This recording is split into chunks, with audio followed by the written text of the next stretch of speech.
Bună ziua! Eu sunt Irma Baloi și astăzi o să vă povestesc despre o tehnică de memorare pe nume Castelul Memoriei.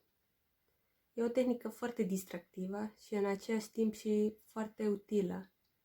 Se bazează pe faptul că noi ca oameni suntem foarte bune în a memora lucrurile în spațiu și ținem minte foarte bine lucrurile ieșite din comun sau chiar abstracte. Prima dată o să vorbesc despre varianta clasică a acestui tehnici. E foarte bună pentru a memora lucrurile simple, cum ar fi o listă de cumpărături. Apoi trecem la o variantă mai îmbunătățită, care e mult mai util în contextul școlii, unde deseori trebuie să ținem minte lucruri mai abstracte și mai complexe. Haideți să începem. Imaginăm că avem o listă de cumpărături din 3 lucruri: lapte, pâine și salată. Pentru a le ține minte foarte bine, putem să le plasăm într-o încăpere în mintea noastră, desigur, pe care îl cunoaștem foarte bine. Să zicem holul de la intrare în casa noastră. Laptele putem să imaginăm pe ușa intrării și ca să fie cât mai absurd și cât mai ieșit din comun, putem să imaginăm, de exemplu, cum iese laptele din gaura de cheia sau cum toată ușa este acoperită de valuri de lapte. Dacă lângă ușă este cuierul, imaginăm pâinici mici care atârnă de pe cuier. Lângă cuier este oglinda, iar pe oglindă putem să vedem ca și un strat mare de salată sau iar crește o salată uriașă din oglindă. Ați prins ideea. Acum e foarte ușor să trecem prin camera noastră pe care o cunoaștem foarte bine și să zicem cuvintele. La ușă, lapte. La cuier, pâine și la oglindă, desigur, salată. Și putem să zicem același lucru și în ordinea inversă. Salata, pâine, lapte. Trecem mai departe cu varianta îmbunătățită a tehnicii de castelul de memorie. Și ca și exemplu am decis să folosim planetele din sistemul nostru solar. Numai avem o mică problemă. Cum am ști că această mică bilă maro reprezintă Mercurul sau această minge mare ar fi Jupiter? Pentru asta ne trebuie încă un pas înainte să putem să memorăm. Și ca să trecem prin pasul asta, am chemat un mic ajutor pe fiica mea.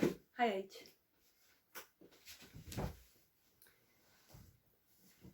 Bună, Carina! Bună!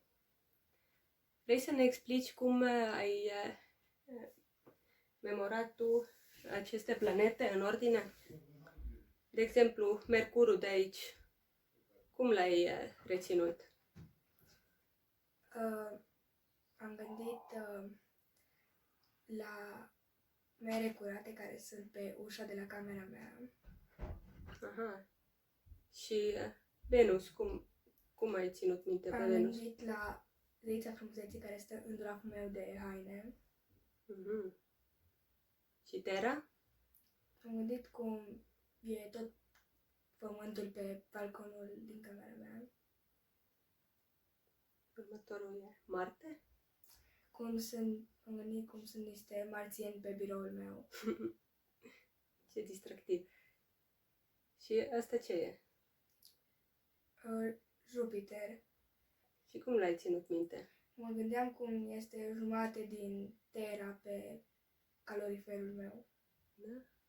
Și acesta bilă mare? Saturn.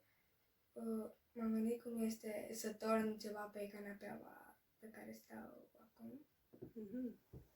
Și Uranus, cum l-ai ținut minte? M-am gândit la un urangutan care stă în raftul meu de cărți. Și Neptun? M-am gândit la Neptun din Mica Sirenă care stă în patul meu. Mhm. Și Carina, poți să ne zici toate planetele în ordine? Da. Mercur, Venus, Terra, Marte, Jupiter, Saturn, Uranus și Neptun. Și dacă ar fi să le zici în ordinea inversă, cum ar fi? Neptun, Uranus, Saturn, Jupiter, Marte, Terra, Venus și Mercur. Mulțumesc foarte mult! Și astfel am ajuns aproape de sfârșit. Tot ce ne mai rămâne de făcut este să asigurăm că tot ce am învățat o să se rămână în memorie. Pentru asta putem să folosim o tehnică numită repetarea spațiată. Și e foarte simplu. Înseamnă pur și simplu că trebuie să repetăm această informație de câteva ori și să lăsăm spațiu între reprize de repetare. Astfel, după ce închizi videoul acesta, poți să mai repeți încă o dată numele planetelor sau orice altceva ce ai vrut tu să memorezi.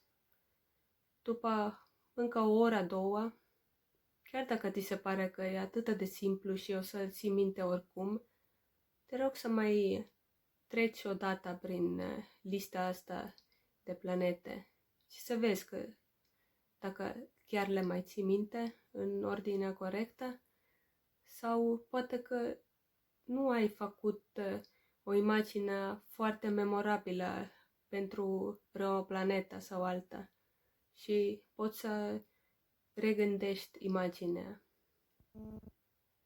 Dacă mai repeți și mâine și după o săptămână, poți să asigur că șirul ăsta de planete o să rămână cu tine pentru ani de zile. Și abia aștept să aud cum a fost exercițiul ăsta când ai făcut cu copilul tău și cum v-ați distrat.